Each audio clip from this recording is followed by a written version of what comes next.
Hello there, Keith Surtees. Um, I'm continuing with these videos along the lines of spiritual laws and how those spiritual laws affect you, and how you can use those spiritual laws in ways which are um, helpful in your day-to-day life, moment by moment. How you can use techniques to change direction, and how you can understand your choices. So this is the second of this series. In the first talk, I mentioned the current very powerful movement for in the New Age and across the world about positive thinking and the law of attraction. And you can look at video one if you want to recap on that. But basically, a little synopsis, I can say that I said there's more than this law. It's a very useful law. You can use these techniques. You can change your life. You can focus your mind. And I mentioned other laws, and the main law there being the law of karma, and this is the law of cause and effect. And these two laws are not the only laws, and how we quantify those laws, well, that is up to you. It depends on the system you want to study. You can study something like the Kabbalah, which will take you through a certain systematic way of viewing this. You could study something like Alice Bailey or one of the esoteric groups, the old philosophical stuff. You could study more recent systems connected to personality and the soul. The main thing is that you understand that whatever you study is, and this is a very important point, is connected to the mind. To simplify the spiritual laws and spiritual practice, we can split it into two levels, and we can call this the mind, the doctrine of the mind, and the second one is the doctrine of the heart. And if you look at spiritual groups and spiritual history, you'll find that often, and this is my view anyway, often the great designers, creators of religion, the great avatars as they're known in the East, very much work with the doctrine of the heart. They had direct experience of spiritual realities. They had direct observation, inner feeling, and they understood how their inner processes connected to their physical life.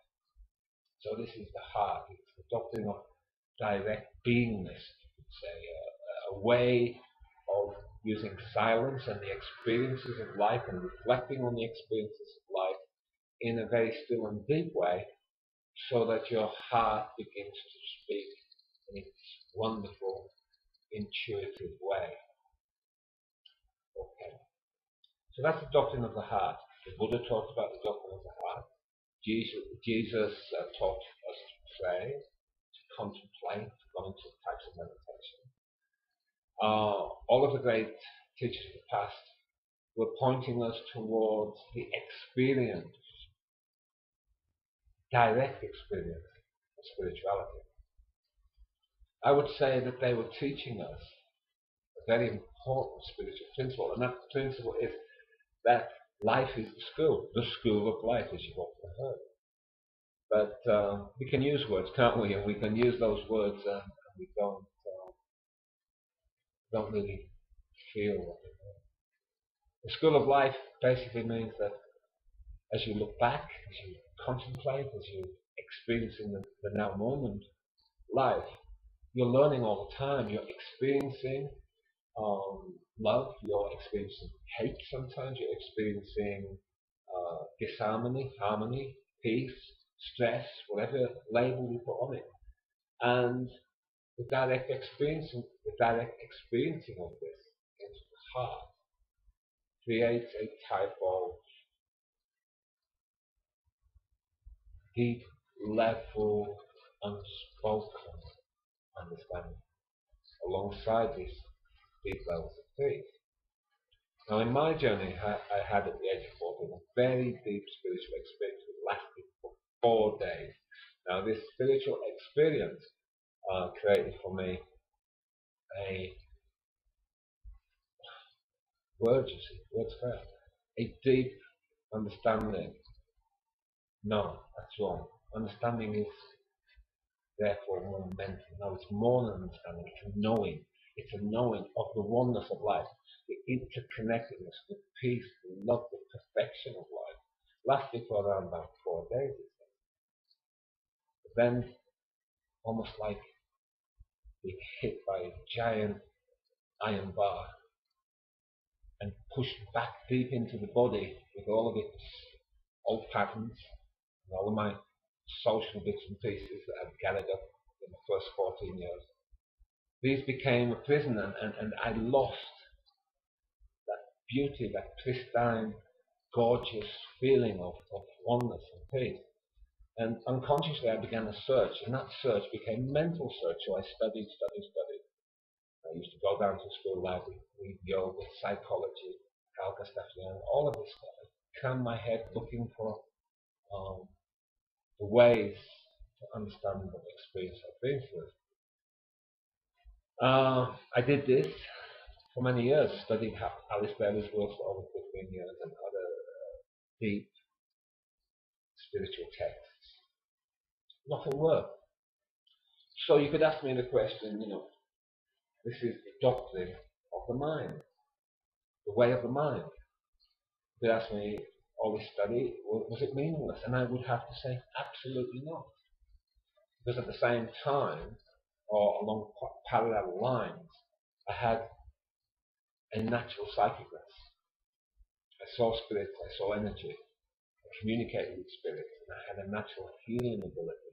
And that later in life became my work. At the age of 29 years old, I left social work and then developed this way of working. So this is, luckily for me, or maybe it's my karma, but luckily for me, I found this balance between the doctrine or the way of the mind and the way of the doctrine of the heart. And this balance is a spiritual principle, a spiritual law. The mind can only take us so far. Now, a lot of people in New Age have taken the Zen concept of no mind to mean that to the extreme, to kind of show that the mind is useless for you in the spiritual search. And in reality, that's not true. The mind is a wonderful, precise tool which you can use superbly to work out your spiritual pathway. The only difficulty is if you get stuck in the mind. Get stuck in the mind and you don't get anywhere. Now, on the other side, if you are in the heart, you have direct experience of beingness, direct experience of deep level spiritual feelings. But you can also fall a little further into the reaction level in the body, the solar plexus level, and here you have all emotions. So New Age people will often say, follow your first feeling. Well, in truth, that's an extremely dangerous thing because most people do not know where that first feeling is coming from. Often it's not the doctrine of the heart, it's the emotional patterning and fears lying at the lower levels of the body, and that corresponds with lower levels of the. Okay, so this is just another brief amble into a few more spiritual concepts and ideas. It follows on from talking about the law of attraction and on the other side the old esoteric laws or the eternal esoteric laws. And in the videos to come I will add to it other ideas from those spiritual laws as laid down by different systems. But I'm not going to go too far into that. You can search that, you can research it, you can go to the library, the bookstore, on the internet, and you can study a system of spiritual laws that exist. However, what I'm trying to do is to take a few gems of those spiritual laws and add to it the doctrine of the heart, direct experiencing, so that you can use these to bring about the deep level changes, to heal the pains that you've had through your journey through life, and to give you an understanding of all the dramas and all the difficulties that may be on the pathway, plus to give you an understanding of the joys and how to maximize those joys in realistic ways that last, in ways which will enhance every moment and every step which you take. Okay, till next time, thank you for listening, and God bless you all. Take care.